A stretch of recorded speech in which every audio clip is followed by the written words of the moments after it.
Dear Lady Love TV.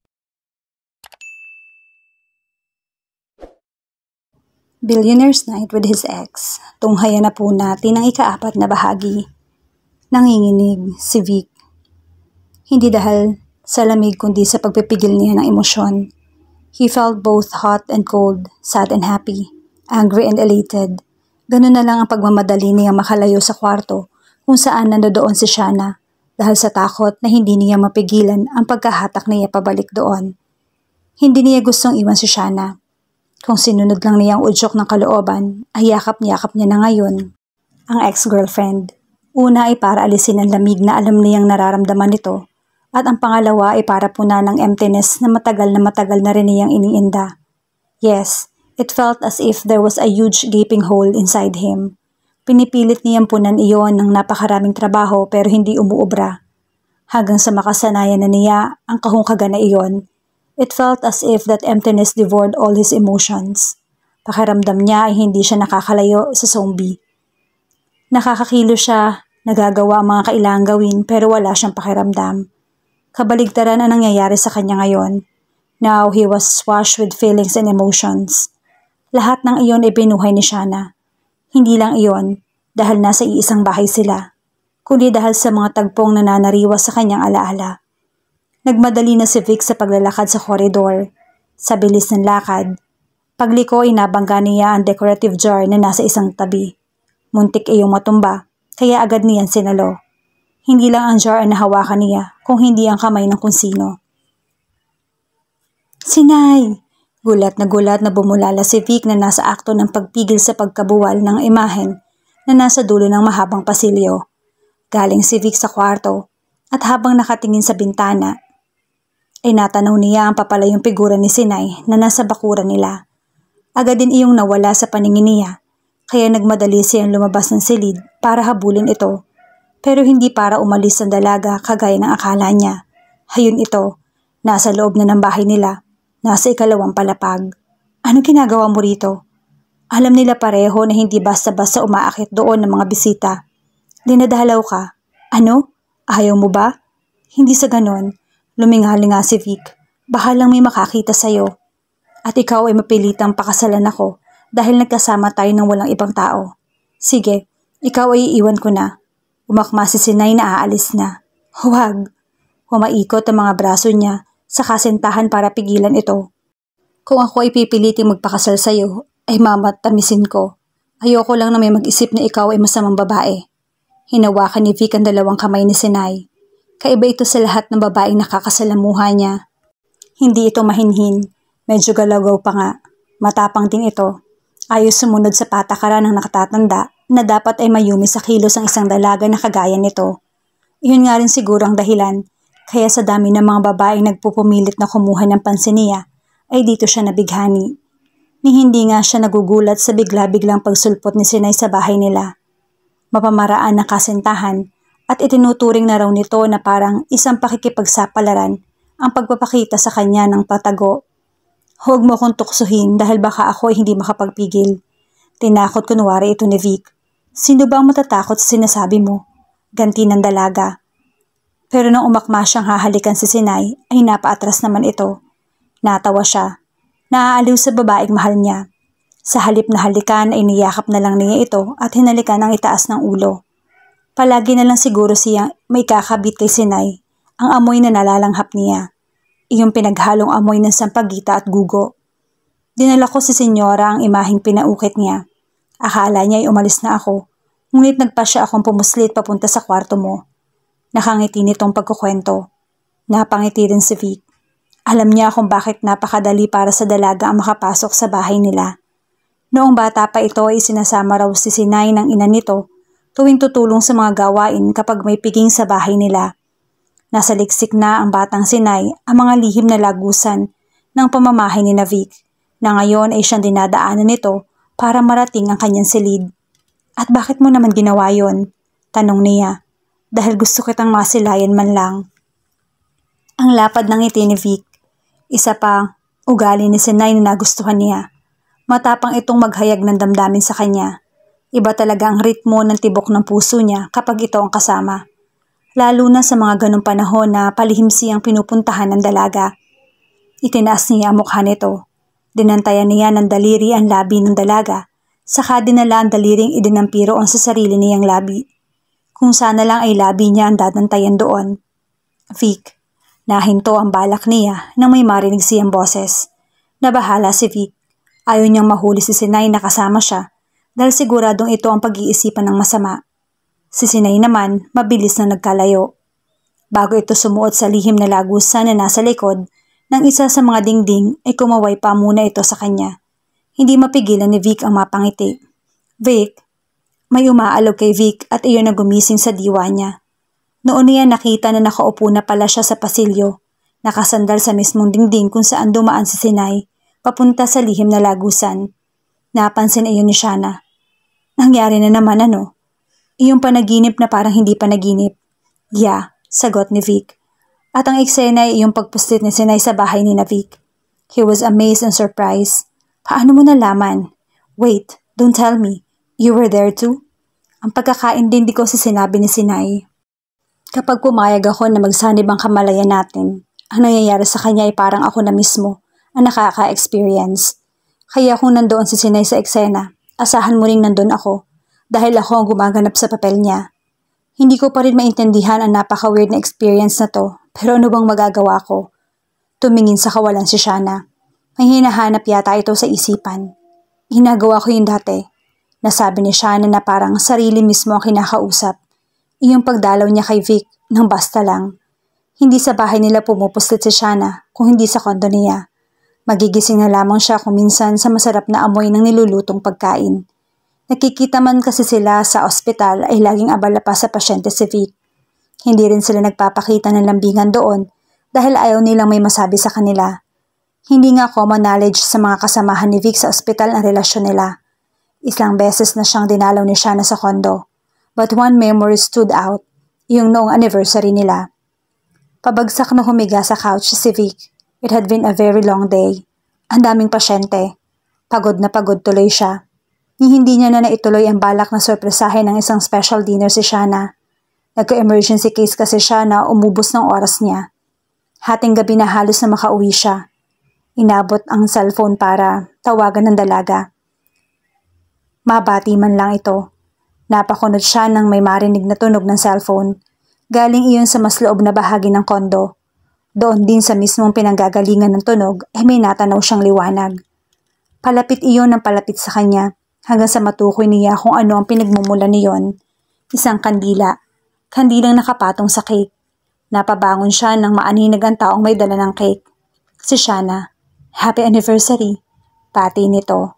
Agad niyang nilapitan ang girlfriend. Sorry kung hindi natin na-celebrate. Hindi ko nakakalimutan, baka akala mo. Kaya lang, busy ka. Alam ko naman yon. Sabad nito pero hindi naman ito mukhang galit. Naiintindihan ko naman. Kaya nga ako nag-e-effort eh. Nakakahiya sa'yo. It's I who should be doing that and kung sino sa atin ang mas may kakayahan, siya ang gagawa ng effort. Basta ba nagmamahalan tayo at alam natin yon. Yun lang ang mahalaga. He felt good hearing her words. He also made the effort and he loved the thought. Kinabig niya si Shana at mariing hinalikan sa labi. I can see it so clearly in my mind. Parang kahapon lang nangyari, imbis na ilang taon na ang dumaan. Ewan kung natatandaan mo pa yung araw na nagpunta ka sa kondo para sorpresahin ako. It was our anniversary and I was busy with my patients so instead you came to my place. Napatingin si Shana sa lalaki. Iyon nga rin mismo ang naaalala niyang eksena. Kanina ay naaaliw siya sa pagdaan ni Sinay sa lihim na lagusan ng bahay. Kabisadong-kabisado nito ang susuotang mga pasikot-sikot na koridor at ni hindi ito natatakot na may makasalubong na creepy crawlers sa dinaraanan. Pero ang mas kinakatuwa niya ay ang pananabik na nararamdaman nito. Kagayang-kagaya iyon ang excitement na pumupuno sa kanya tuwing dadalawin niya si Vic.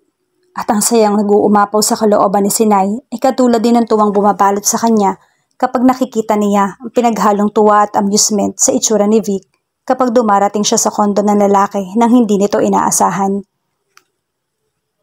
Ang pinakatatandaan ni Shana ay ang puntahan niya ang lalaki noong isang anniversary nila na hindi sila nagkaroon ng pagkakataong i-celebrate dahil sa sobrang pagkabisi ng lalaki. Tumatak ng husto ang araw na yun sa kanya dahil iyon ang unang pagkakataon na ipinagkaloob niya ang sarili sa lalaki. Dahil sa eksenang tinampukan ni Vic at Sinay ay nanariwa rin ng husto sa alaala ni Shana ang special event na iyon sa buhay nila ni Vic. Mukhang naalala rin iyon ng lalaki. Lumambot kasi ang ekspresyon nito. Ganoong-ganoon ang itsura ni Vic kapag bigla siyang sumusulpot sa kondo nito. Yung parang kahit nagulat ay natuwa rin naman. Tuwang-tuwa. Sinay reminds me of you. Sabi nito, pareho kayong kakaiba in a good way. I'm not surprised, Lolo. Fell in love for her. Mukhang pareho ang taste namin sa babae. We like those that are cut from a different cloth. Napapangiti ito habang nagsasalita. Ayaw paawat ng puso ni Shana. Kahit sinusubukan niyang pigilan, ay nagtatumbling-tumbling pa rin iyon. Flattering para sa kanya ang sinabi ni Vic. Kakaiba raw siya, in a good way. Iyon din ang binibigay na rason sa kanya ng lalaki. Kapag tinatanong niya kung bakit nagkagusto ito sa kanya kahit feeling ni Shana ay alangan sila sa isa't isa. Hindi nga lang niya masyadong maintindihan ang ibig sabihin ni Vic, kung paano siya naging kakaiba at kung paanong naging rason iyon para sa kanya ito ma-attract. Sayang at natapos na yung chapter na iyon ng buhay niya. Tinapos niya. Sinaktan pa nga niya ang lalaki. Sinaktan din naman niya ako. Katwiran niya sa sarili. You like women who are cut from a different cloth ka pa dyan. Oo nga, para paglaruan. Nasabi tuloy niya. Napakunot noo si Vic. Hindi kita pinaglaruan lang. What made you think of that? Ibinuka ni Shana ang bibig para sumagot, pero naalala rin niya ang rason kung bakit sinabi niyang may iba siyang mahal. Ayaw niyang magmukhang tanga at kawawa. Umiling si Shana. Tapos na yon, huwag na natin pag-usapan. I guess you're right. Pabaliwala ang pagkakasabi ng lalaki, pero napansin ni Shana ang lungkot sa mukha nito. O baka hyperactive lang yung imagination ko. It's late. Matulog ka na siguro. Sabi ni Vic. Tumango si Shana kahit papakiramdam niya ay hindi rin naman siya makakatulog. Ganoon siya kapag naistorbo ang tulog. Nahihirapan siya dalawin uli ng antok. Or not. Ang lalaki rin na nagsabi noon. Sa hitsura mo pa lang ay mukhang hanggang mamayang umaga ay gising ka pa. Ganon ka pa rin ba? Yung kapag nagigising bigla, kailangan ng maraming seremonyas para makatulog. Mismo, pag-amin ni Shana. In that case, may naisip akong pwede natin gawin. Natin? Kasali ka? Nasabi ni Shana. Kung gusto mo lang, I have a feeling na mahihirapan na rin uli ako makatulog eh. Sige, hindi rin naman masarap tumunga nga mag-isa kaya pumayag na lang si Shana. Come, sumenya si Vic na sumunod siya. Nasa kalagitnaan na sila ng koridor nang biglang magdilim ang paligid kaya nabunggo siya sa katawan nito. Pumihit si Vic, saka siya hinawakan sa braso para siguro maalalayan. Ano nangyari? Hindi lang ang pagkawala ng ilaw ang tinutukoy ni Shana, kundi pati ang pagkalakas na naman ng kabog ng dibdib dahil lang sa pagdikit ng palad ng lalaki sa kanya. Baka brown out o kaya nag-short circuit yung fuse or whatever. Mabuti na lang at hindi ka takot sa dilim. Sagot ni Vic. Hindi nga takot sa dilim si Shana, pero napasiksik pa rin siya ng bigla sa lalaki. Para kasing may nahagip na figura ang peripheral vision niya. Hindi naman siya takot, medyo nagulat lang. Hindi malinaw sa paningin ni Shana ang itsura ng figura. Mabilis din kasi yung nawala na parang binigyan lang siya ng dahilan para dumikit kay Vic. You saw something, right? Nahulaan naman agad ng lalaki ang dahilan ng ikinikilos niya. Nagkukwento dati si Shana kay Vic tungkol sa spirit questing days niya. Kaya may idea ito sa kanyang ikinikilos. Oo, pero nawala rin siya agad. Aatras dapat si Shana palayo kay Vic, pero hindi pa muna siya pinakawalan ng lalaki. Lalo na tuloy bumilis ang tibok ng puso niya. Ano bang meron sa lalaki na mapadikit lang siya? O kung minsan nga ang makita lang ito, ay rason na para bumilis ng todo ang heartbeat niya. Kagaya nangyayari ngayon. Wala na halos pagitan ng tibok ng puso niya. Kaunti na lang yata ay magkaka-heart attack na siya. Okay ka lang ba? Tanong ni Vic para may boses na pag-aalala. Lalo lang hindi naging okay si Shana, pero para yata siyang tanga. Porke nagpapakita ng concern sa kanya ang lalaki, naturete na lalo yung puso niya. Kung sa bagay, madilim ang paligid. Halos hindi niya maaninag ang mukha ni Vic, kaya siguro lalong lumalakas ang ibang senses niya. Lalo na ang kanyang sense of touch and smell. Kinikiliti ang ilong niya ng pamilyar na amoy ng lalaki. Kinikiliriti niyon ang imahinasyon niya. Pakiramdam niya ay hinahaplos ng kuryente ang balat niya habang nakasaya doon ang palad ni Vic. Well, what else was new? Ganun naman ang epekto nito sa kanya dati pa. Gustong-gusto nga ni Shana ang pakiramdam. Yung parang buhay na buhay ang dugo. Yung kahit na madilim ang paligid ay maliwanag sa paningin niya. Yung kahit parang nawawalan siya ng hangin sa bagsa, ay hindi niya pinapansin kung ang kapalit ay presensya ng lalaki. Ano ba sa palagay mo ang ginagawa mo? Hindi masokista si Shana para i-torture ang sarili, pero hindi niya mapigilan na alalahanin ang masasayang sandali nila ni Vic. You still smell like a meadow full of flowers, sabi ni Vic na katulad din yata niya, napapatrobak sa happy memories nila. Alam niya ang description nito, a fresh and sweet scent that intoxicates me. Kagaya ng hilig nitong gawin dati. Ibinao ni Vic ang ilong ng buhok niya at suminghot. Lalong nangibabaw ang kiliting pagapang sa gulugod ni Shana. Yung kuryenteng paikot-ikot sa balat niya. Tumaas ang voltahe. Ilang sandali silang nagkaroon ng tsansang magpasasa sa masarap na pakiramdam bago lumayo ang lalaki. Sakto rin na noon ay sumisindi na ang mga ilaw. Nagka-brown out nga lang sandali. Nag-brown out din sa katinuan si Shana dahil gusto pa niyang magalit na nagliwanag na uli ang paligid. Halika na, sabi ni Vic saka hinagip ang kamay niya para hilahin papunta sa pintong nasa pinakadulong bahagi ng koridor. Maliit na kwarto ang pinasok nila. Parang tambakan iyon ng mga lumang gamit pero hindi naman maalikabok. Regular din itong nililinis ng caretaker. Anong gagawin natin dito? Usisa ni Shana. Kung gusto mong magka-ideya sa kwento ng iba na tumira dito sa bahay na to, you might find something interesting here, sagot ng lalaki. Nakita agad ni Shana ang lumang baul na nandoon. Noong bata ako, napadpad ako rito kasama mga pinsan ko. We played with some old stuff and then one of them discovered a wooden chest. Mga lumang pictures, letters at kung ano-ano pang laman niyan. That is, kung hindi pa inalis ang mga iyon. But I doubt if someone had gone through the contents of this chest. Baka may nahanap kang may connection kina Lolo at kay Sinay. Na-excite agad si Shana. Iyon ang eksaktong gusto niyang gawin. Ang mahalungkat ng mga pagkukunan ng impormasyon tungkol sa mga dating tumira doon. Baka sakali ring antukin ka na sa matinding boredom. Dagdag pa ni Vic. Malabong mabore ako. Lumuhod uli siya sa tabi ng baul saka sinubukang buksan iyon. Hindi niya nagawa. Wala naman lock ang baul pero kinalawang na siguro ang bisagra kaya hindi niya babuksan. Let me. Nakihawak na sa lid ng baul si Vic. Hindi agad nakabitiw sa lid si Shana kaya kasamang nahawakan ng lalaki ang kanyang kamay. Mabilis niyang hinila palayo ang mga kamay. Ganon din ang ginawa ni Vic. Naturete si Shana. Kung sa bagay, dati pa naman ay ganon na ang nararamdaman niya kapag napapalapit sa ex-boyfriend. Yung parang nakakabuhol-buhol ang kanyang isip. Pati na rin ang nararamdaman niya. Pero iba na ang sitwasyon ngayon. Ex na niya si Vic at hindi pa maganda ang nagiging paghihiwalay nila. Na-realize nga ni Shana sobrang bitter pa nga niya sa nangyari. Pero ang mas nakakainis, kahit bitter siya ay hindi sapat yun para mabura ang nararamdaman para kay Vic. Naghang ang love life niya mula nang maghiwalay sila. Ni hindi ma-entertain ni Shana ang ideyang makahanap ng isa ng bagong boyfriend, hindi lang dahil masyado siyang nasasaktan, kundi, well, isa lang naman ang gusto niya maging boyfriend, si Vic uli. Kinilabutan si Shana sa naisip. Mas scary pa kaysa sa isang gang ng multo ang ideyang iyon para sa kanya. Still, hindi niya mapigilan ang sarili. Are you cold or something? Tanong ng lalaki. You're shivering. I know this house is kinda drafty. Lamigin ka pa naman. Ang babaw mo te, sita ni Shana sa sarili. Parang naging gulaman ang puso niya, quivering and slittering dahil ng alaala ni Vic ang trait niya na iyon. Okay lang ako, pinilit niyang ngumiti para hindi na siya mag-isip ng kung ano-ano pa.